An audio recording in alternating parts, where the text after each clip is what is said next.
this effort into sets and makeup and whatever else just to try to make us laugh, and you're like, oh, what was that? Did you just say that's the only charm he's got? That's charm?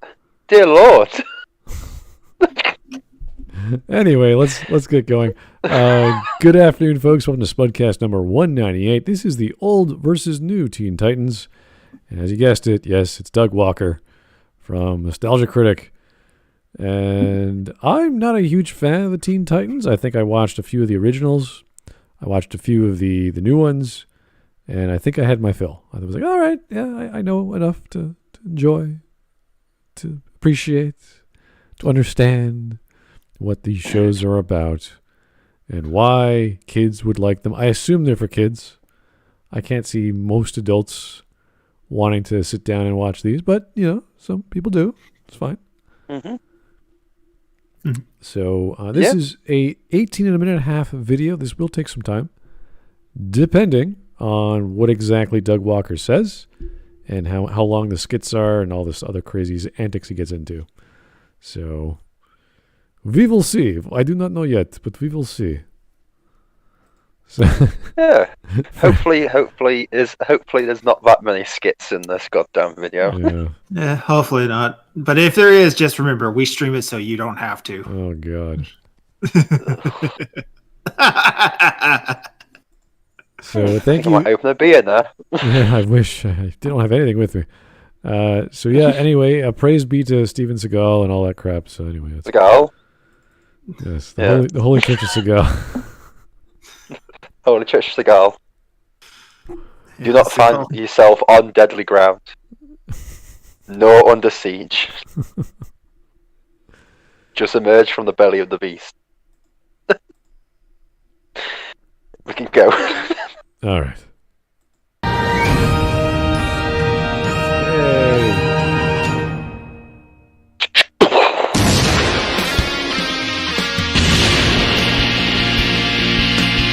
As if we didn't know. Oh.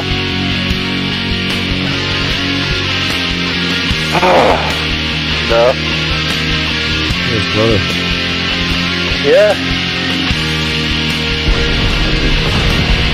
Yeah, you get it. Go. Okay. Hello, I'm the Nostalgia Critic guy. Remember it so you don't have to. And welcome to another installment of Old versus New.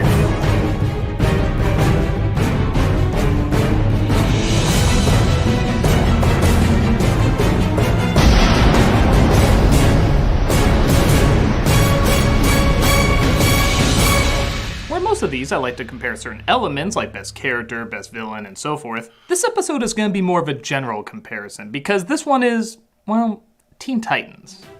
Based on the constantly canceled comic book series, Teen Titans found some of its biggest popularity in 2003 on Cartoon Network.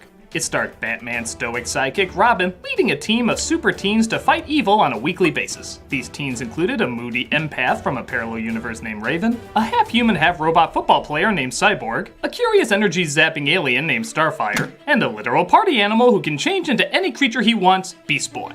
They reside in their headquarters, a phenomenally unsubtle T outside of Metropolis, and protect the city from all sorts of villains like the Brotherhood of Evil, Mumbo, and their biggest threat, Slade. The best way I can describe the show is it's kinda like a mix between Avatar: The Last Airbender and Batman the Animated Series. So as you'd imagine, it had a pretty die-hard following. It had a lot of action and a lot of superpowers, but it also took time to flesh out their characters and focus on the dramatic weight each person is carrying. That's not to say it couldn't be phenomenally goofy though too. Unlike other DC animations, Teen Titans had a heavy anime influence when it came to their comedy, often distorting their line work in unsolid extremes, changing sizes and screaming while colored lines flew behind them, and just being very anime. It was an acquired taste to say the least, as this comedy was used a lot, but its fanbase got into the way it smoothly transitioned from over-the-top comedy to well-written drama, lasting an impressive 5 seasons on Cartoon Network and wrapping up with a TV movie finale. 10 years after the premiere of the original show, Cartoon Network announced that Teen Titans were coming back in an all-new series called Teen Titans Go. Fans were ecstatic! That is a lie! Well, at least among the original fans. New fans, primarily young kids, were absolutely thrilled. Teen Titans Go starred the exact same characters and the exact same plot, but its tone and style were 100% different. This was silly, immature, childish, and relished every second of it. Where the original show sprinkled its zany comedy among the intense drama, this was nothing but the zany comedy, feeling closer to SpongeBob rather than the original Teen Titans. Where the original might deal with Starfire's feelings of isolation or Raven's relationship with her demonic father, this one focused on Waffles.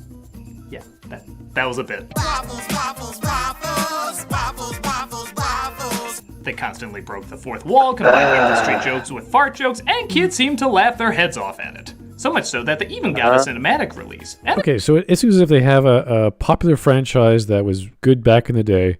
They brought it back, but they made it for kids? Is that the idea? They toned it way down. Anything that had like a semblance of intelligence or drama was taken out. Yeah, so it was for kids and immature 20-year-olds who haven't grown up from being 5. So, yeah. So the same people who liked it 10 years ago are like, hey, wow, that thing I liked Yeah. is back. Back, yeah. And I'm an adult now. It's like, oh, no. No. Admire the flashy colors. Don't think about it. Yep. Yep. All right. Oh, hey, Joe Crazy. The intro is fitting. It's loud and obnoxious. Okay. Yeah, I guess that's Channel Awesome in general. Although you could say the same of the original or the next Teen Titans. So, yeah. Yeah. Channel Awesome, in quotes. Right. That's what it should be called. Channel loud and obnoxious. Like, oh, really? Just channel in your face. it got surprising reviews, with many critics saying it was not only funny, but they may actually go and watch the show based on how much they enjoyed it. So it seems even adults Perfect can for the get into whole the family. wacky, childish humor, but the hatred this show received from the fans of the original is, I don't know if I want to use the words impressive or scary, so I'll just say impressively scary. So many say this is a betrayal of what the original show was, and constantly draw attention to how insultingly inferior it is to the original. Fear not, DC's totally fixing this problem as we speak. I've seen both series enough times to get an idea of what they're about, what the characters are like, and what both shows' strengths and weaknesses are. I'll be honest, I feel like I'm the right type of person to compare and contrast these two because I clearly love either. He's the perfect guy. Perfect, because he's nostalgia critic. Because you're known for your well-respected ideas and opinions, and not as a laughingstock of the internet. Oh, Fucking hell. A bygone relic of an age of we didn't know what we were doing because YouTube didn't exist yet. Yeah. Yeah, we're trying to criticize two children's shows for different age groups, I guess. One's 7 to 9, the other one's like not 7 to 9. I don't know, yet younger. Oh my gosh, I would almost say 5 to 7 for the later. All right. Yeah. The original Teen Titans is definitely more of like a preteen drama. Yeah. Okay. Yeah. Yep. Oh, I know there's a lot to them. Teen Titans is beautifully animated, written, and acted. It's just not a show that ever grabbed me like Batman or Avatar. Teen Titans Go is very energized, fast, and uses creatively wild humor. It just doesn't tickle me though like, say, Ren and Stimpy or Looney Tunes. So I feel like I can look at both of these shows and partially judging them on what they are and not what I want them to be. Because of the nature of the shows being so drastically different, it doesn't make sense for me to do element-by-element comparisons like the other old versus news. It's like comparing Adam West to Michael Keaton. They're such different genres, it doesn't really make sense. This is more a comparison of how well each show makes its impact, if they change the genre they're in You any compare way. The Dark Knight and Batman, and there's big differences in... I don't care. Yeah, so obviously the comedy is different, but there's a lot more of it. So the style is adding to that, allows them to get away with all these zany, animated, crazy, goofy things. Whereas they had that as sort of like as he mentioned, an anime-like reaction to things with emotions and facial expressions and that sort of ideal. So yeah, but the problem is, he goes like, oh, they're two different, like almost like two different genres. Yeah, but Batman with Tim Burton is a superhero movie. The Dark Knight with Christian Bale is a police drama, procedural drama, pretty much. They are two different genres almost. if you look at it that way, it's a Stuff. pretty bad police procedural drama with this crazy guy who can fly in the air. And It is, but it's not a superhero movie. Really, it really does not want to be one. huh. That's why I always get with the Nolan trilogy. It's like it really doesn't really want to be a Batman films, to be honest with you. Which gets hit on the head in The Dark Knight with the fact that he's like Batman for like 30 minutes maybe, or 20 minutes. Oh, And the right, movie's yeah. pushing it 2.5 hours, yeah. The whole of the third part of the film, yeah. Yeah. So there is. So he has done it before, where he's just gone like comparing Jack Nicholson's Joker to Heath Ledger's Joker. It's like there's two different like styles of things. So yeah, you could have done it for this series quite easily and explained why one is better than the other. But at least with both of those movies, they're both respectful to the characters of Batman. Teen Titans Go is pretty insulting. Well, considering the fact that it looks like Robin on this screen that's paused that I can see the watch together is like he's been bit by a rabid dog. Robin in the Teen Titans Go is a power-hungry megalomaniac. He's a bully. He pushes all the other ones. He's like all those traits you would apply to like a terrible leader. So he's like Damian Wayne then. Yeah, exactly. Except instead of being serious, he's goofy. He's a clown. I think not a lot of people enjoy the Damian Wayne character, even in the serious elements of other shows. No, people hate Damian Wayne. They still hate Damian Oh, hi, Wayne. Bear. Hey, Hello, Bear. hey. You're not driving, are you? No, I did all that shit earlier. Benefits of starting at 4 a.m., I guess.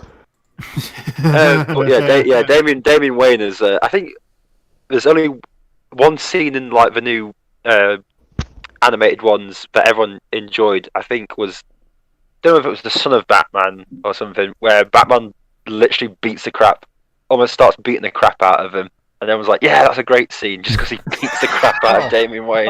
That's the one where the Court of Owls brainwash him, right? Not brainwash him, where he gets angry at Batman and calls Batman like a coward and weak, and Batman just like gives him a bit of a kick. Okay. Okay, just some little parental, Yeah, it was great. There. All right. It was great, yeah. It was fantastic. I can get behind that. It was great to watch an older man beat the crap out of his son. Listen, Smudge, but Damian Wayne was such a snotty little brat in this film. You're like, fucking someone needs to punch him in the nose. No. Hawk, you don't get it. Damian Wayne is not such a brat. He's an annoying little cunt. Right? He's the son of Talia al Ghul and Bruce Wayne. He thinks he knows all this shit. He's supposed to be the next Ra's al Ghul. Like, so he at like 10 to 12 years old thinks he's hot shit. To the point where he will talk shit to Dick Grayson. He's like, no, he needs to get taken down a couple thousand pegs or so. Oh, not only is he going to be the next Ra's al Ghul, he's going to be the next Batman, too. Yeah. Both of them. And I'll be better because it's my birthright to be Batman. Screw you, older brother. Yeah, okay. It's like You, Tim, Jason, and Dick. Yeah, he thought until he found Talia al Ghul's pod with another him growing in it. Yeah. Oh, yeah. DC canon. Didn't Damian Wonderful. suck so much they had to give him a superpower? Like bulletproof skin or something? Well, he does grow up in the comics, doesn't he? Or is he still young in the comics? I haven't read anything with Damian in the comics. I don't know. But this sounds very similar to like the Ahsoka Tano scenario, where she's really kind of obnoxious when she's introduced as a little girl, and then she grows up and it's like, oh, she's awesome now. She's good. Yeah, the difference between Damian and Ahsoka is that we've had time to see Ahsoka grow. Yeah. Ahsoka actually goes through a character arc. Yeah, with Damian, the problem with Batman is it really does sort of like there's time progression, but everyone just seems to stay the same. Like, there's time progression, and yet the status quo is God. That's the problem. Yeah. Like, that's why there's been 3 different fucking Robins. before dear. Damien. Yeah. Let's not talk about that. Joe Crazy, thank you. Damien is growing on me, but I prefer Jason Todd. Yeah, a lot of people prefer Jason Todd. Yeah, it's Jason. Yeah. Yeah. Well, see, Jason was a snot-nosed brat. Like, okay, this can be forged into something. Yeah, people. When people say they enjoy Jason, it's like they enjoy Jason as Red Hood, not as Robin. Yeah. Yeah. That's the thing. Damien's just like Damien. Well, Jason even as Robin wasn't as bad as Damien. No. Like, this is like, and he has a reason to be a snot-nosed little punk because he grew up on the streets, like, Yeah. taking tires off so he could sell it to get food. Yeah. Watchable they'll be from now. With that said, what do these shows do that caught on with so many people? Well, aside from being a dramatic and emotionally driven show, like many other DC properties at the time, Teen Titans was one of the first dramatic cartoons to incorporate a sharp style change when it came to its sense of humor. As mentioned before, this is something that would be done often in anime and even in the show Avatar. So well that people even confuse Avatar for an anime. What makes Teen Titans so unique, though, is that while it's clearly anime-inspired, it's still Warner Brothers animation, so it looks a little more like Animaniacs half the time, combining several different types of comedic visual styles that, as far as I know, has never really been replicated like this. The reason this is so important is that the audience can laugh harder, and thus we like these characters more, so we feel for them when they have to go through the tough emotional journey. Since then, a lot of other shows have used this over-the-top comedy to blend with their action. But Teen Titans was one of the first, if not the first, American show to implement it with such tireless consistency. Batman could be funny, but it was still primarily serious. Hey Arnold could be serious, but it was still primarily funny. Teen Titans was a total 50-50 split, where the mixing of extreme drama and extreme silliness are very common now in modern kid shows. Teen Titans was one of the originators to go super ridiculous in one moment and then super depressing in another. And they somehow still fit in the environment and tone of the episode. While everything else about it is done very, very well, this is one of the main elements that separates it from other shows. Teen Titans Go, as said before, just goes solely for the laughs. But is there anything really different it's doing for comedy or animation? While the designs are colorful and energized, they're really nothing new compared to other shows on TV currently. Nor is the zany style of humor, as we've seen that in a lot of other shows too. There is, however, one element that separates it from other shows of its kind. It's self-aware self-abuse. The writers are aware of the backlash many fans have, and they constantly work it into the show. Okay, so this is kind of like making a really bad sequel or some other version going, yeah, we know we suck. And because we're a comedy show, we're going to have self-deprecating humor. It's like, why? Yeah. There's a number of examples of them just doing that all throughout the series. Like the one I was talking about before, we started with Control Freak explaining that he made Teen Titans Go and canceled the old show for it as his evil scheme.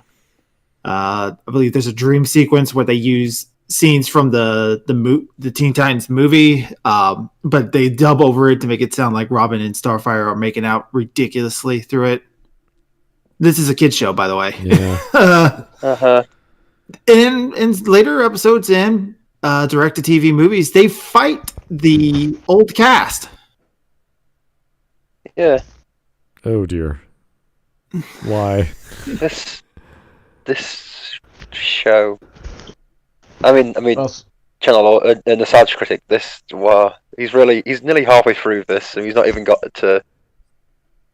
You know, he's doing a good job. He's actually really doing like a lot of objective observations and analysis, very straightforward. It's like, yeah, he's not being goofy.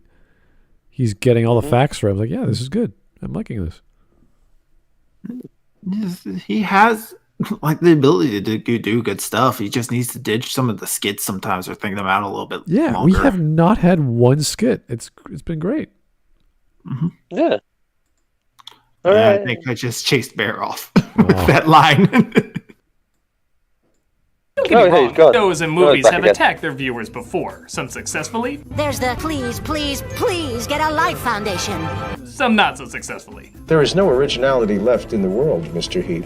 But Teen Titans Go constantly comes up with different ways as well as attitudes in addressing the hate they get. Sometimes they go after the fans. You're too old for clowns. No, it's him. When I was a kid, clowns were way cooler. This clown is for kids. Yes, clowns are for kids. Sometimes they go after themselves. Do you like the Teen Titans or the Teen Titans? Makes sense. I mean, animation-wise, there's really no comparison. Sometimes they... Oh, that's pretty good. I liked it. Yeah. Yeah. What a good joke. Yeah. Well done. We suck. Yes, we do. Oh, no. Yeah. even just celebrate the fans they have. There's one episode where they write in a real kid from the Make-A-Wish Foundation and not only poke fun of the fact that somebody actually really likes them, but also dedicates a song to him at the end, even flying him out for the recording of the episode. Making fun of fan base will usually backfire, and Teen Titans Go only did one way of poking fun of the fan base, say, bitterly insulting them only. It probably wouldn't have worked. But because they mix it up every time, 1 minute praising themselves, another minute crapping on themselves. I thought everyone considered us an abomination. They do! Everybody hates us! And sometimes combining so much you're not even sure if they're making commentary or just telling the jokes needed for the story. It cleverly plays many sides. The same can be said for its shots at DC. The movie was especially harsh on a lot of DC films, shows, and comics. They even made fun of how overly serious a lot of the DC properties are becoming, to a point where they're almost not even recognizable. As said before, this— My God, what the hell was that? I don't know. That was... I think they were trying to adopt like a Rob Liefeld-esque visual style. Really? Yeah. Dear Lord. Extra gritty 90s. Like, the only thing that makes me think it's not Rob Liefeld is that Starfire's waist wasn't like a centimeter around, and there wasn't any pouches on Robin. Vez, you're going quieter and quieter then. Oh, sorry. It's like you're in a car and the microphone is going away from you as you're traveling. Yeah, but just like he's just. All right, that better? It's like. Not Yes. at all, but carry on. to a point where they're almost not even recognizable. As said before, this kind of humor has been done in many other shows, but to do it so constantly with the company and people that allow you to do so, and in so many different ways, it really is kind of unique. I don't know if it's something that'll last for years. If anything, you could argue it kind of dates it, but it's something that certainly makes it stand out now. How about what actually happens on the shows, though? The stories, the conflicts, etc.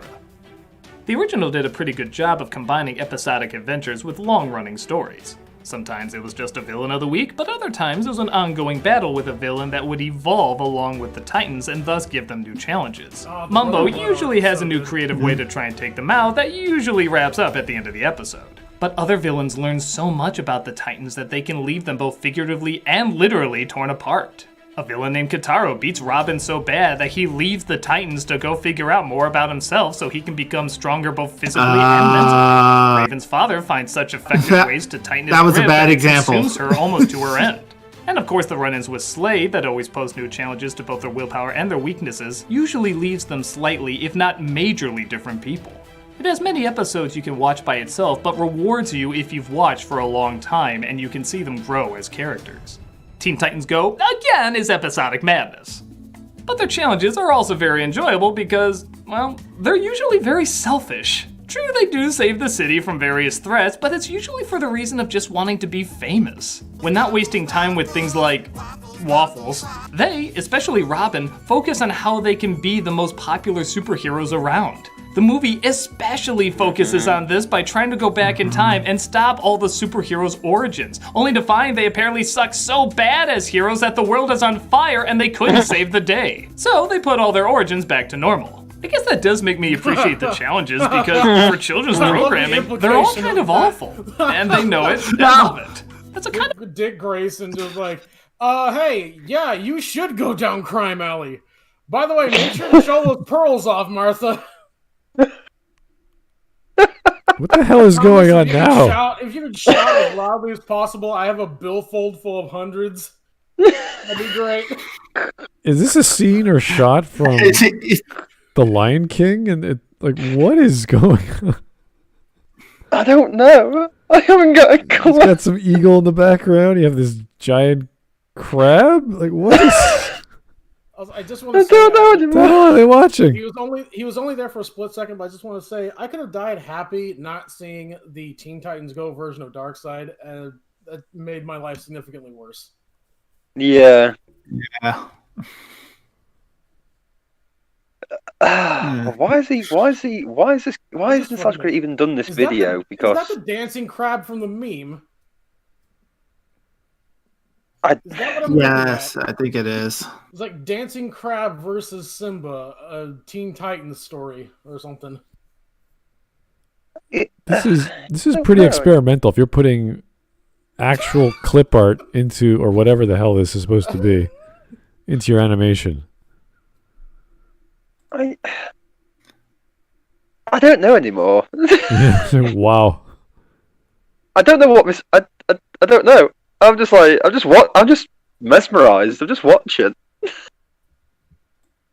Ballsiness I have to appreciate on some level. So again, for what both genres and demographics my are bad. appealing to, they seem to do a pretty good job. But okay, let's get to the tipping point. The one reason that one of these shows is better than the other. That's right. There's one specific reason, despite their different genres, that actually makes one far superior. Can you guess which one is the winner at the end of the day? Well, of course it's that one! Okay. Yeah, big surprise. Teen Titans is obviously the better show, even though Teen Titans Go is an entirely different genre. But what's the ultimate reason for this choice? These characters were designed for this show. These characters were not.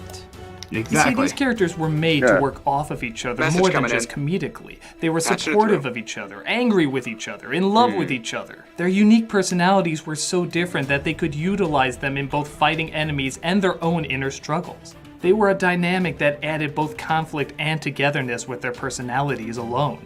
Suddenly you have to take those same characters and throw them in a self-absorbed world of absurdity. Which can work maybe for an episode because you're seeing them as the exact opposite, but it's trickier when you have to have that last for a series. Because they weren't originally designed for a strictly comedic dynamic, you can't expect them to fully thrive as a comedic team. The Three Stooges work as a comedy team because that's what they're designed for. If they were suddenly thrown into an action series, that wouldn't make any sense. It'd be cool for Oh shit! The Three Stooges Endgame. I want to see that. Fuck you, Nostalgia Critic. I would pay good fucking money to see that. Okay, so the argument is that you can't put these characters into their own comedy show because it's not designed for them, when the other show had a balance between drama and comedy, or action and comedy, whatever you call that. So I would argue you can do that. Cramedy. Well, whatever. I mean, you're saying the genre is focused on comedy or slapstick or laughs or whatever. You can still do that. It's just that people know it from what it came before and say, oh, we know what we liked before. This is not the same. We're always going to compare it to that, as opposed to doing your own new thing and having another bunch of young superheroes who are doing goofy acrobatics and silly animation. So this is what happens when you have all sorts of stuff in your franchise doing different styles and different genres. It's like, well, didn't we just have a Final Fantasy that did this? Why are we doing this now? Yeah. We could always compare to that. I'm sorry. I'm still stuck on the Three Stooges Endgame. fucking Mo is just there. He throws his hands out. Bear, I can barely hear you. Get Storm. Yeah, Bears. Move closer to.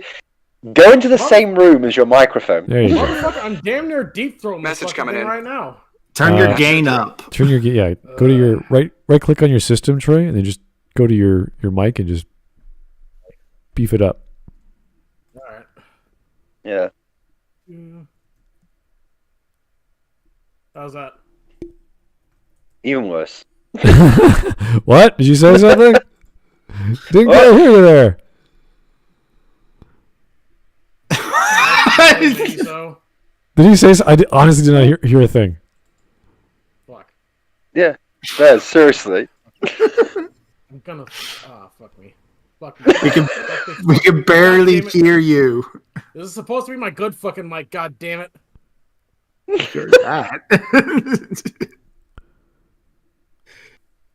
Well, whatever Bears is actually saying, I'm sure it's half decent. Yes, exactly. All right. Joe Crazy. Oof, that Make-A-Wish Kid episode made a lot of people mad. Some were accusing them of using the kid as a shield from criticism. I could see why. However, there are some scenes where they're showing just how bad they are. So there's self-deprecating humor anyway. Yeah. I don't know. It's a little mix of both, I imagine. But if you don't like the show anyway... the major problem with turning Teen Titans into a full-on comedy thing is the characters start merging into one. And that happens with a lot of cartoon comedy series. All the characters start becoming exactly the same. With Flanderizing, yeah. Oh, yeah, Flander. Hey! Ah, you sound a lot better now. Hey, there we go. Sorry, it was my voice mod. That just decided to turn itself down to like 50% because reasons, I guess. Yes, 50%. In reality, it was like 5%. Well, that's a good point there, Hawk, because wouldn't you have everyone being the goof or the zany rubber character on the animated show? Then there's no straight man. There's no like even Raven is nuts. I remember seeing a lot of crazy. Yeah. Is it like she's obsessed with like ponies or something? I don't know what the hell. Yes, the joke is that she's into the universe's copyright-free Milo pony because her voice actress is Tara Strong. Oh, whoa. Okay. So that's a little... That's literally the joke. Referential... I think we've all come to the conclusion that there needs to be more straight characters in fiction. I agree. Moving right along. No, straight.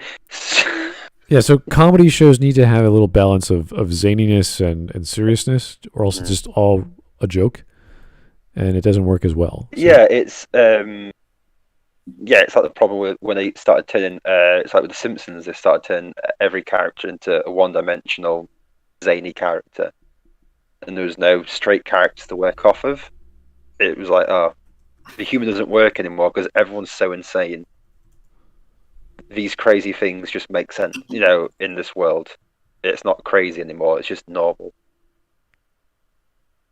So, yeah. That's the only problem I can see with it, but, I'm not a big name Hollywood writer, so... Yeah, that means you can actually prompt out a good story, probably. Yeah, probably, yeah. When Teen Titans Go is good, it's pretty good.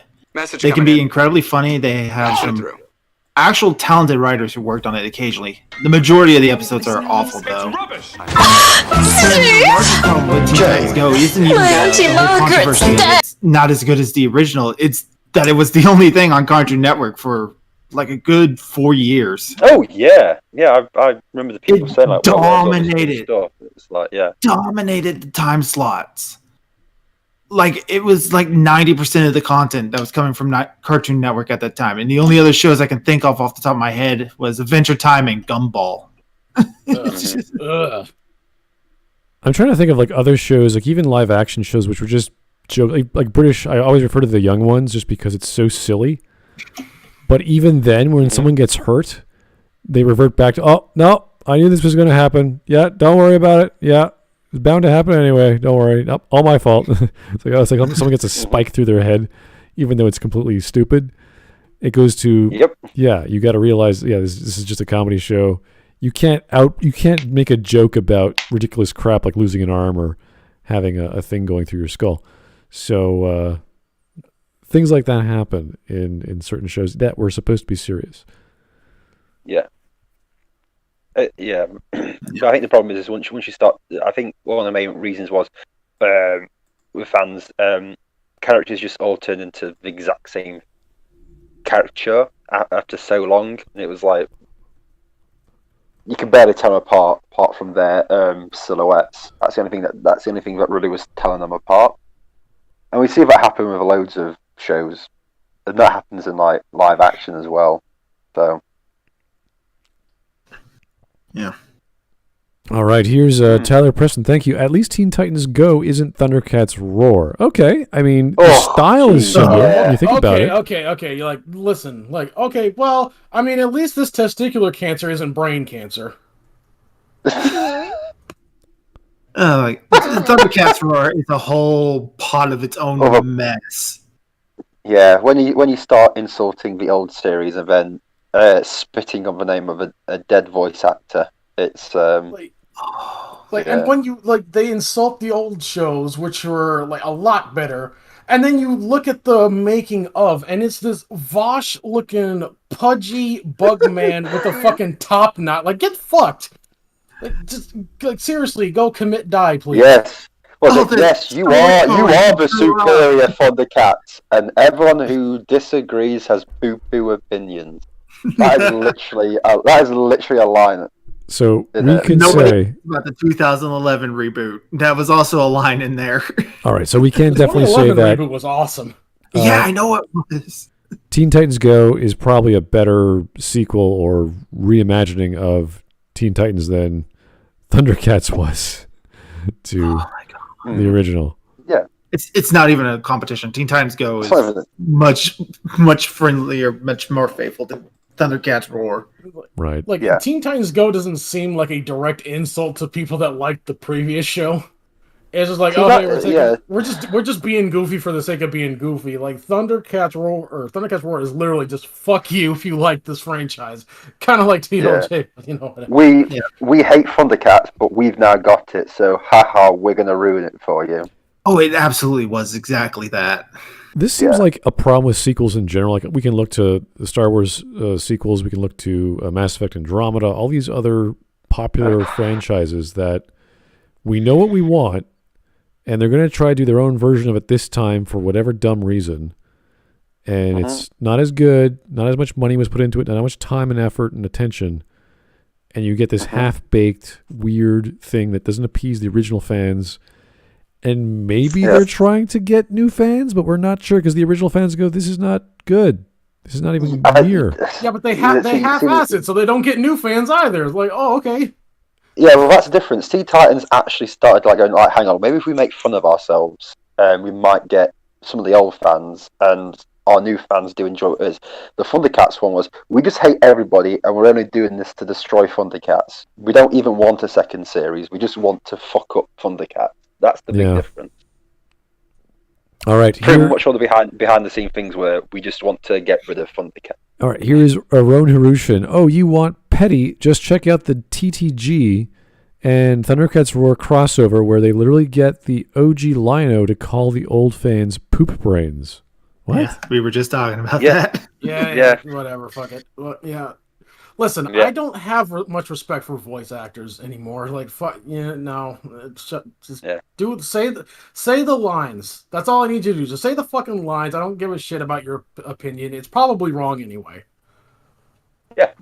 It's like, dance, monkey, dance. I don't give a shit. I don't give a shit about your chatter. Just dance. Yeah, it's the same thing with directors or visual artists that they have to put their nose into stuff that doesn't, like, you're no longer an artist once you start talking. Like, do your job, do your directing job, do your producing job, your managerial job, your artist job, your acting, whatever the job is. That's your role. Do the best you can there. And for the most part, they're professional. I like that. It's when they're outside of the booth or outside of the office, it's like, okay, do we really need to know that all these actors and actresses are Trump haters or they support non-capitalistic views? It's like, we don't really care, but you're just getting stuff in the way of you being an actual professional. I just love the idea of all these like wealthy people telling me that wealthy people are bad, but I'm good. So yeah, okay, cool story, bro. It's always the way with these, like, those rich people over there are the bad ones, but I'm the one virtuous. Yeah, shut the fuck up. I'm once again asking you for $1 million. I'm once again asking you to buy me another lakeside house. Reviews tie. No refunds. I can't do it. We need to get rid of all millionaires. We need to stop them. We need to redistribute their wealth. Becomes a millionaire. We need to stop all billionaires. We need to. That's a bit. Becomes a billionaire. We need to stop all trillionaires. That's a bit over the top. I'm thinking more like Troy Baker talking about the leaks that happened to The Last of Us 2, or Freddie Prinze Jr. talking about what he really thinks the Force is and why the Force works the way it does. Like all those weird, like after the fact sort of conversations with these guys. It's like, dude, just don't go on these shows. Just don't go on these interviews. Just don't open your mouth, please. No. Yeah, but because it's one of those things like, I voice this character. Okay, what other knowledge of the series beyond voicing the character do you know? Oh, none whatsoever. Right, okay. Cheers, thanks. Cool. And you're just like, George just R. Martin got fans to help him make his Game of Thrones encyclopedia. He's the motherfucker that made it, and he realized, okay, well, I wanted to add this, but like, no, this contradicts. I honestly think fans he's done. More like GRR is just done. Like it's taken him a decade, if not more. No, I'm not saying he's not a lazy motherfucker. I'm just saying that even he recognizes, like, yeah, sometimes I lose track of my shit, even though I'm the one that wrote it. And then we got voice actors talking about, like, I know everything because I do a voice. Like, no, fuck off. When it comes down to being a writer, you either have the role or you don't. And if you're not writing, you're wasting your time. You're wasting everyone else's expectations. This is a silly thing. Mm-hmm. Nothing is stopping him from being a writer. He can just shut the door, lock himself in for however long it takes, and write. He has stopped doing that. I'm sorry. I don't care all the schedules. In the middle of a lockdown, he's not writing. He should have had 3 books by now. Guys, you're forgetting porn. No, I'm not forgetting. No. You can not 24 hours a day. Is my headcanon that Martin is going through trying to watch literally every single porn video on the internet? No, I just to not write the next book. He has no excuse. He's not going to conventions. He's not doing talk shows. He's not doing anything. He's just sitting there. Oh, I'm busy, guys. Well, yeah, okay. And maybe he's lost part of his memory. Maybe he's lost part of his creative bones in his body. He just can't produce. Maybe he's got writer's block. I don't know. But it's not working. Yeah. It should have been figured out years and years ago. So I think he's done. It's almost as if the series should have been done before it became a TV show. Yeah. Oh, God, yeah. I'll blame the show for you guys not getting the ending of that book. Can you imagine if he did... what was the latest one he has to work on? I can't remember the name of it. It's been so long. The one he's supposed to finish? He made a deadline. Shit. Winds of Winter? Was it Winds of Winter? I think it was, yeah. And he made all these... If he just finished that... Wind of Winter stayed a couple times in there. If he finished that before the show even started, because that was like 6 years before the last book was written. It's like... He would have probably have finished that series off a while ago. But he never did. And then the show got popular. Then he got all this popularity around him and all this attention. He's like, oh, wow, this is great. It's fun. And he just stopped writing. Yeah. He lost his reason to do so. He got distracted. That's what happens when you get fuck you money. I don't know. I'm not sure what the reason is. If I had enough wealth to just sit back and relax, I would drive myself nuts. I would need to do something. So, for him, it's not writing anymore. It must be like, I don't know, drinking scotch or whatever. I don't know. I'm telling you, he's just there. He's in his office just cooming. He could pay 5 other writers to do 5 versions of the book, and that would be fine. I don't care. Pick one. Yeah, just do something. Just do something, man. Just do anything. Fucking... Like I say, it's a worldwide lockdown. What are you doing? And it's not that I want the book because... the series needs to be finished. It's just because he said he would do it, and we've been waiting for at least now 15 years. So, is he just like hoping to keep people stringed along until he pops his clogs and then hopes someone else will finish it for him afterwards? He's trying to pull a Frank Herbert, but he's just not dying. Oh yeah, my sons will continue on. It's like no. We'll just no. I've seen what Brian can do. No, we're just gonna stay. No. I don't want Brian Martin Jr. or whatever the fuck coming along. Yeah, I don't think the Sons needed to do anything, but they did it anyway. It's like, all right, I guess we could finish this off. It's like, why? Stop. The whole face in the chat. Let Brandon Sanderson do it. I agree with that. Actually, yeah, that could work. He got the Wheel of Time series. Yeah, finished. I know. That's amazing. Why don't you just get Ryan Johnson to finish it? Okay, Smud, you can kick this motherfucker. Why? You know what? Get the dick out of your mouth, kid. Fuck you, cock. I'm just saying, he's a world-class writer. Why He never don't you did just anything get wrong. Ron Johnson do it?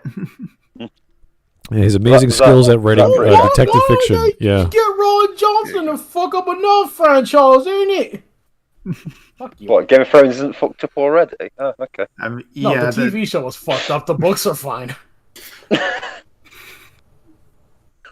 All right. Are they? Yes, the books are good. We are so off topic. Yeah, let's get back to the video. Well, that's What is there really to talk about with this? It's like, it's all this is new. It's two completely different things. Okay, cool. Well, he brought moving swiftly on. He brought up a point I found in contention, which was the concept of genre or style, and they weren't fit for the. You can fit any characters into any genre, regardless of its pedigree. So you can work with that, and if the story was supposed to be a certain, and some of the shows worked. I watched some; they were funny, but they just get goofy into, like, as he was saying, waffles and other nonsense. It's just like, what is this show even about anymore? So it can work. They did that with Fist of the North Star. They had DD Fist of the North Star, where the apocalypse didn't happen, and Kenshiro was just like working at a 7-Eleven. It was actually pretty funny. It was like, so you can have the characters be in a completely different genre, living completely like different lives, separate from the source material. But yeah, Teen Titans Go did not do it good at all. Yeah. All right. Minute, but it will very quickly. Continue with the video. Also, these characters suffer from a very similar problem the new Ninja Why do they all Turtles have rabies? What was happening once again, there? They're all essentially the same character. Look at this episode where they need to take down a clown. Raven is in a clown outfit. In the original Teen Titans, that would be funny because it'd be so out of character. Even wearing a dress puts her in a bad mood. So wearing a goofy clown outfit should be hysterical, but it's not because she's already a clown. They all are. In the same episode, Starfire is afraid of clowns. This is a quality you could give to any of them and it would make no difference. It would be the same reactions, the same lines, the same impact. If it was Beast Boy, the reaction would be the same. If it was Cyborg, the reaction would be the same. Even in Looney Tunes, the personalities of Bugs Bunny, Daffy Duck, and Elmer Fudd are so different that all you have to do is put them together and the comedy writes itself. Here, there's too many times where they're all idiots, all blood hungry, all... Okay, so the problem is not the characters themselves, it's the characterization or lack thereof. They're not really an individual within the context of having a fear or having a desire, because there is no real plot. It's just a bunch of random things happen, and they react to that in comical ways. Mm-hmm. Yeah. Although, given what happened to Robins, I think that this Robin would be the one that have a fear of clowns. But what do I know? Mm. Yeah, true. But I think this is a major. Sorry, Craig, carry on. No, go ahead. I was just about to. No, I was going to say this is a big problem with episodic shows, where there isn't like an actual storyline or at least some sort of storyline. Right. Where as more and more episodes go along, the characters, as I said, start becoming similar. Right. This is start like running out of ideas. When you look at like a show like Star Trek: The Next Generation, I think the first 2 seasons are just like random things happen to characters, like, hey, Data gets a beard, and then he gets taken over by a super genius, and then that stops, and then the super genius's brain goes into the computer, and then it's never spoken of ever again. And then something happens to the Doctor, and she has some weird ghost person who wants to, I don't know, take over her body, or it's like, what the hell's going on? So these things happen, and there's no ramifications for anything. It doesn't change them. Smud, what ramifications could there possibly be for a supervillain getting all of the power and intelligence and lightning fast computations of being part of the internet? Just having access to every computer that is connected to the internet. And what possible ramifications could, name one, Smud? Well, I defy you to name one possible bad thing that could come from that. They did actually do a story with Data taking over the Enterprise and going just to go back to his maker, because that was part of his program, and everything stopped. Like, no one could stop Data. He just took over the Enterprise and boom. So these stories are there, And then you have these dumb stories that also exist because the writers were, I don't know, had a day off. High as a kite. I don't know what they let the B team in, and then they're like, okay, you write a story about Data being taken over, and he's like the third most empowered guy on the, like he's third in command, I think. Data. Yeah. So he could just like he's the third in command and the physically most powerful. Yeah, physically most mentally powerful. You know, just super powerful, smart. Everything is like, holy shit, this guy can take over anyone.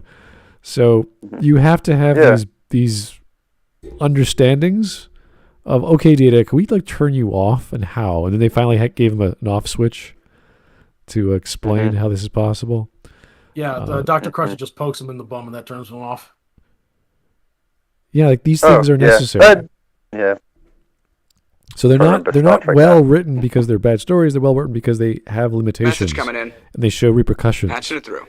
And it's just episodic, so they have to do something to their character to make it go, oh yeah, this, like Data grew, even though we didn't see it because it's static anyway. He's just a machine. But Data did learn things, and we understood that because he stored experiences, whereas everyone else is kind of static and running around. And now Troy is dating Worf. You're like, why? That lasted all of 5 minutes until DS9 happened. Yeah. Well, the thing what I enjoyed about The Next Generation was after the Best of Both Worlds, it still had ramifications in later series. Like people just didn't forget that had happened. It lasted for seasons afterwards. Like, oh yeah, you were with the Borg, so you know. People were iffy about. Speaking of DS9 first episode, like, oh hey, we met before, Commander? Yeah, we met at Wolf 359. Remember that? Shit? Yeah. Oh my fucking God, blowing my wife up. Fuck you bald piece of shit, sir. Yeah, that was a real good introduction. Never seen a single episode of Star Trek. All right, Smud, you can kick him. Yeah, I know. We could talk about Tyler Preston's super chat here. What about Young Justice? Ever watched it? This was before Teen Titans, I think. Yes, Teen Titans Go came right on the heels of that. Right, because I remember that. Is the shit. It is fantastic. Right. So that was the actual. Would you call it the actual sequel to Teen Titans? I guess. Spiritual. Not even spiritual, because the comedy is like completely like there's like pepperings of like funny. Yeah, it's just like in the natural comedy that comes when people interact with each other. Yeah. Ironically, isn't Young Justice Brent Spiner voiced the Joker on that? Oh, really? Ironically, bringing two tangents together. If we don't talk about the Young Justice Joker. Like the Young Justice Joker in like one episode, and all he did was control some like plant tentacle hentai monster. Yes. Yes. With my multiple personalities. Because he talks like this. And then he tried to kill everybody. Because Joker, you gave him control of a massive plant monster. Like, listen.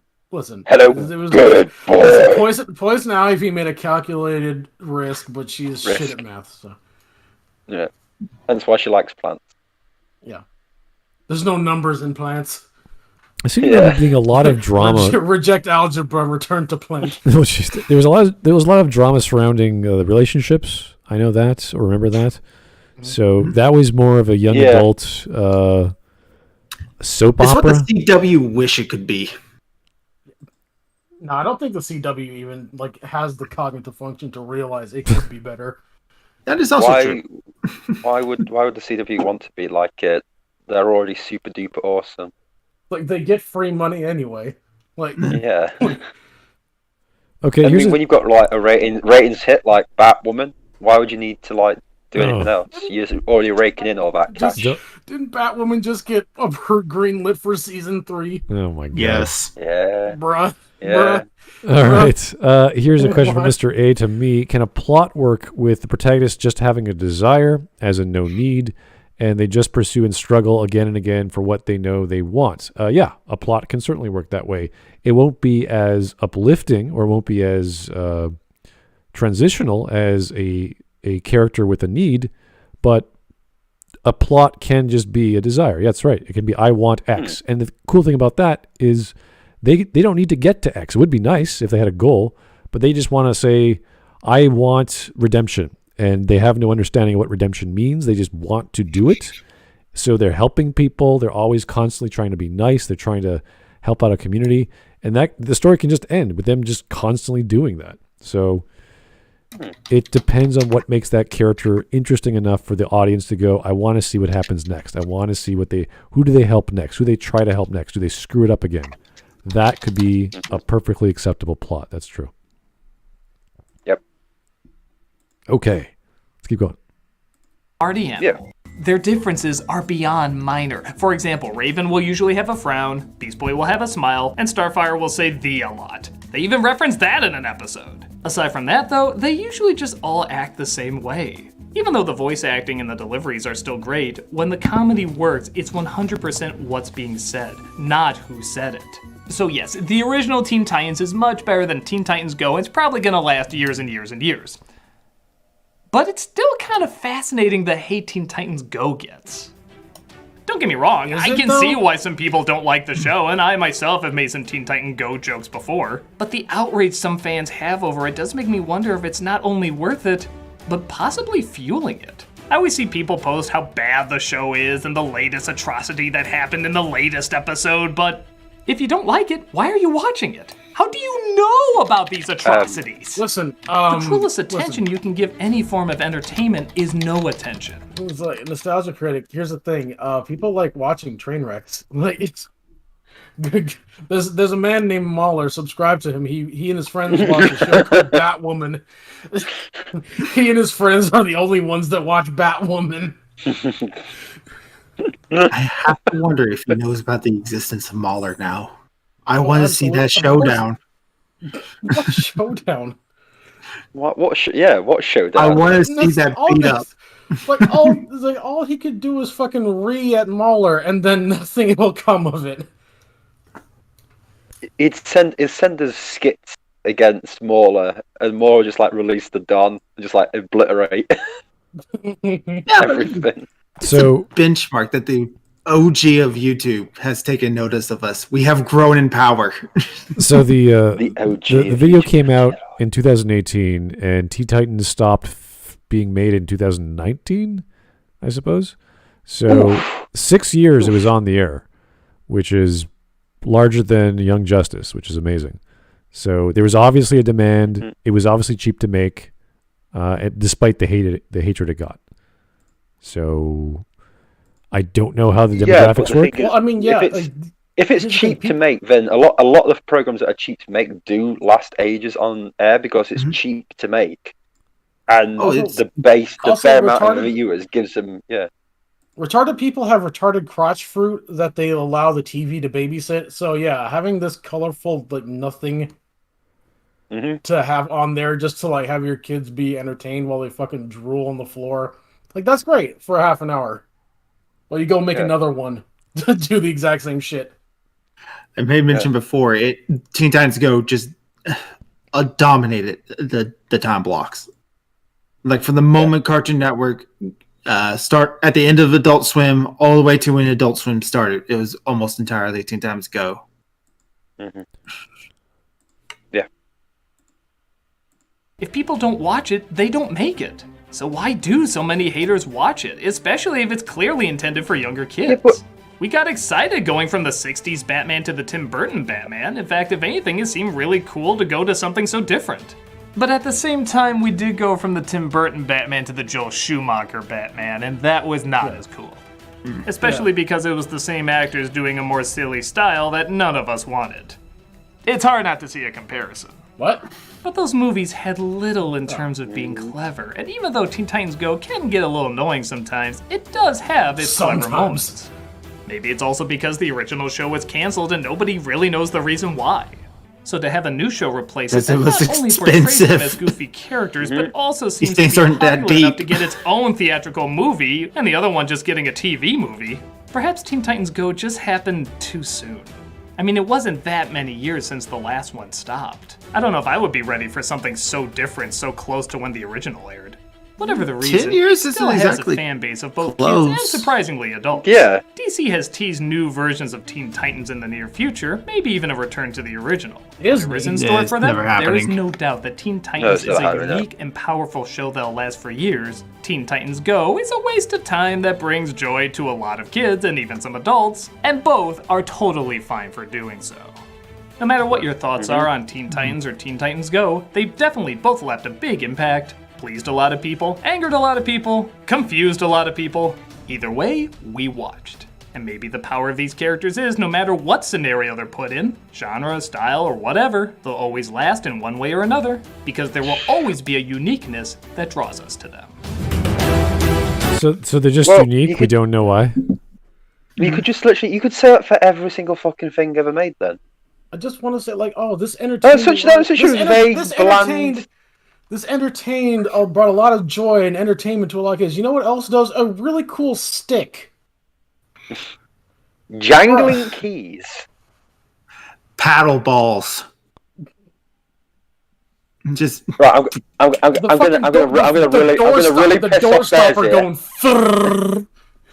gonna really piss off Bears. Actually, that is it. The doorstop going like that entertains my son no end.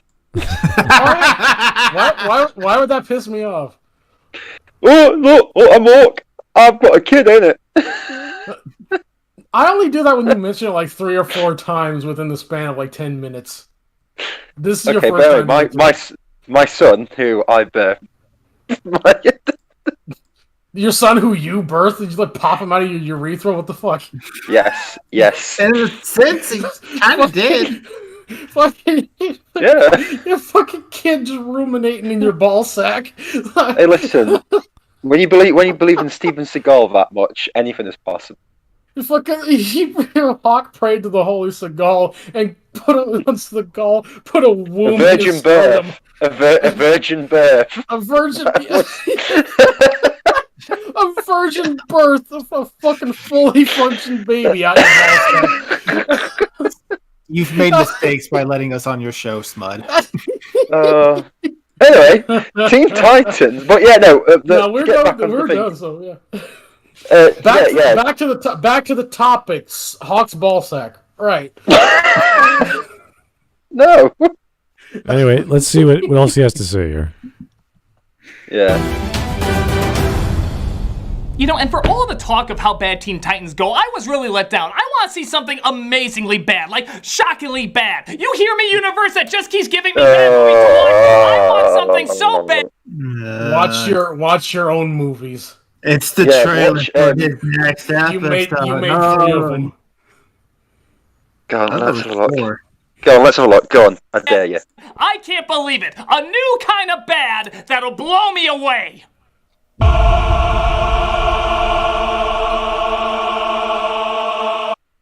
He couldn't even bother to get like color contacts or something. Yeah. Why even do that? Close your eyes and cover your entire fucking eye socket with that shit. Like, come on, bro. Why even put the makeup on? Don't use ketchup. Just look crazy. No, I mean it should be easy. It's supposed to be his eyes bleeding because of whatever he's looking at so bad. It doesn't look like his eyes are bleeding. He looks like he's scratching his cheeks really hard. I just thought he tried to get a burger in the wrong spot. Look at the direction on the blood on his God, I hate directions. I'm stupid, man. All right. That's not left or right. Yeah, up, down, left, right. All right. Hold on, my brain has to disconnect sometimes. I need to reboot. Oh, he's not gonna tell us? No, go on, just tell us then. No. Don't even have a spooky music and the poster art. Oh, this is the microfinance. Buy a wig. Jesus Christ. Never mind. It's fine. Message. What? Patch it through. He doesn't have the kind of head to be bald. New compared to. What are you trying to find, Smud? No, I'm just trying to move it away from his advertisement, whatever the hell it was. It's at the end of his videos. He sponsors a charity or something. Oh, okay. Yeah. Microfinance or something. I don't care. Charity's pretty gay, bro. Yeah. Give to the church. What a video. What a video. Well, it said absolutely nothing. Well, you know what? He did a decent series of observations. That is when the nostalgia critic is at his best, when he says words but means nothing. When he tries to mean something, it's dog shit. Well, he came to the conclusion he didn't know what the answer was. It was as a special quality. I don't know. And you're like, okay, I mean, great. But usually an analyst or someone who does this for a living would have some insight as to why it's good, why people like it. Like read a review, maybe from another critic who might have some insight and go, oh yeah, that might influence my thinking. Smart, did you just tell him to plagiarize? Well, if you're a critic, you got to know what other critics think. Do something. No, this is Doug Walker we're talking about. He'll hear someone say, read a review, see what it's like. And he'll like, oh, okay, I'll just reread this in my fucking nasal, shrill voice. Like, here's a skit. Based on the things he said in the video, he hadn't seen a fair amount of either show. And it's very clear he was just using it because of Iron Hot moment, he's got to get those views. Teen Titans Go was a hot topic to talk about at that time, so he did. Kind of like how Matt Pat does theories. Yeah. Never say that. Occupation Army, donate to Children's Fund. Why? What have children done for me? Exactly. 100% agree. All right, here's Jake the Surgeon. Guys, it's unique. Yeah. There's nothing else like it on there. Message coming in. Serbian film is unique. Yeah, Serbian film is unique too. I wouldn't recommend that to everybody. Yeah. Human Centipede is unique. And more Jake the Surgeon comments. Thanks, Jake. My poo is unique too. Okay, I mean. Hey, speaking of Human Centipede. Yeah. But yeah, no, his whole thing literally boiled down to they're two different things, so they're perfectly fine. Okay, cool. Why do we waste our time watching this video again? Well, no, he was comparing apples and oranges the entire video, and then he goes, "Oh yeah, no, they're unique, they're special." It's like, wait, what? Yeah. Okay. Yeah, it's like, oh, great, cool story, bro. I'm from Washington State. I have to side with apples on that one. So which one's better then? No, usually after. Well, he said obviously the first one was better, but he said after all of this that there's no underlying uniqueness, even though you can't identify it. If you've been doing comparisons, you're saying here's this apple and here's this orange, you at least would go, oh, here's the skin, here's the sweetness, here's the ripeness. And they're exactly the same. And you're like, okay, now I can understand a bit. And then you'd say, well, this is what makes an orange unique, and this is what makes an apple unique. I can't compare those two. You're like, yes, that would be your answer because you've eliminated the other possibilities. So we didn't get that. And I was like, dude, you did all this work. You could have easily said what was unique. So press X to doubt on Doug Walker working. Message coming in. Yeah, I just patching it through. This video just feels very like I said, it was a moment where Teen Titans Go, the movie had just released, so he struck while the iron was hot to get those viewpoints. Maybe. I think it's like a person who wrote an essay who did all the basic homework, did a good job getting the references and saying this is what this is what I see here, and then foils or just screws the conclusion. They don't know what it means. They're like, oh, there's all this information. I don't know. It's pretty weird. Doesn't make sense. Supposedly from was it Dunn loves her, or I don't know how to pronounce your thing. I wish I could super chat and tell people that Young Justice has still been continuing. I literally did not know there were people who think it ended. So it's still going, is it? Really? Yeah, it's on Netflix, I think. It was canceled on Cartoon Network TV. Yeah, thank you. Oh right, okay, cool. Yeah, I heard the third season is actually pretty okay. All right. Oh, that's all right then. Oh, okay. At least that's still going then. That's all right. It's a half decent show. Yeah. Okay, so it said in 2016, Warner Brothers announced the series would be returning to a third season called Young Justice Outsiders, which premiered on 2019 in January. And on September 18th, 2020, it was announced Young Justice will be moving to HBO Max. Okay. All right. Oh, cool. Dollface, I don't think it's available in the UK. Oh, okay. That's a shame. That's why. Well, luckily, you can watch TV shows from any other locations with NordVPN. Go to nordvpn.com/go-fuck-yourself to get. Oh my god, Jakes! Oh my god, these super chats. Do we even have to read that, Jake? I don't know. Is that necessary? I can read it. This last one's great. Message coming in. Patching it through. Thanks, Jake. Either way, I mean, I appreciate you telling us this, but it doesn't really move the conversation in any which direction.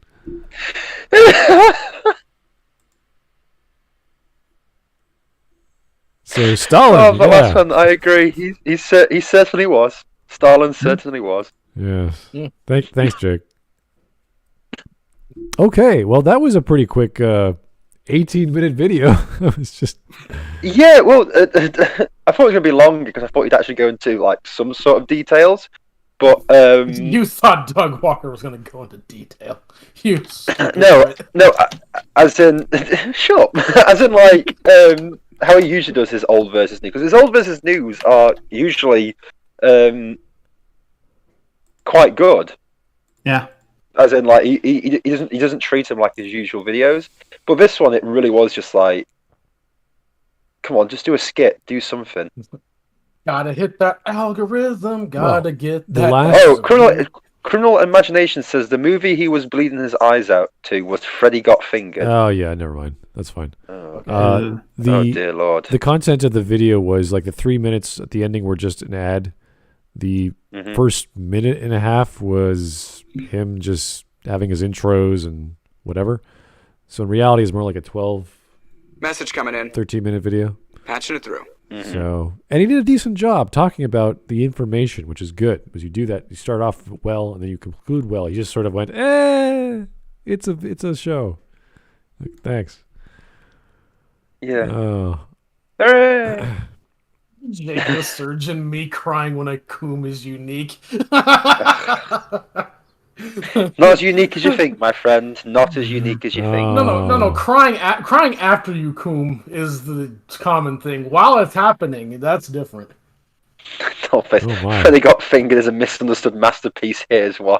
Yeah, please don't. Please don't. Please don't. H Bomber guy, no. H Bomber guy, no.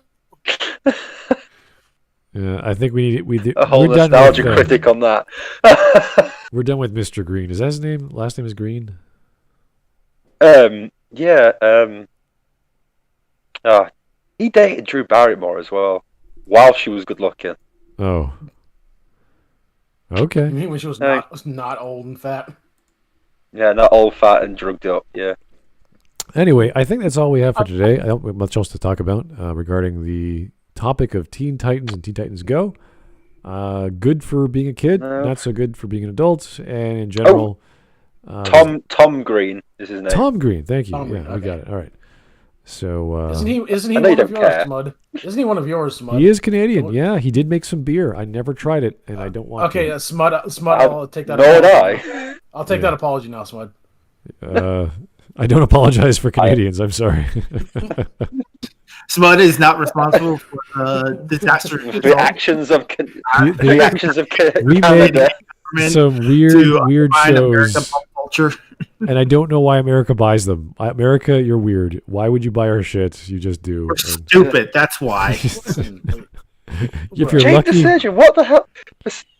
No, it's like showing the sounds Renegade Cut's wife makes when I give her a son was unique.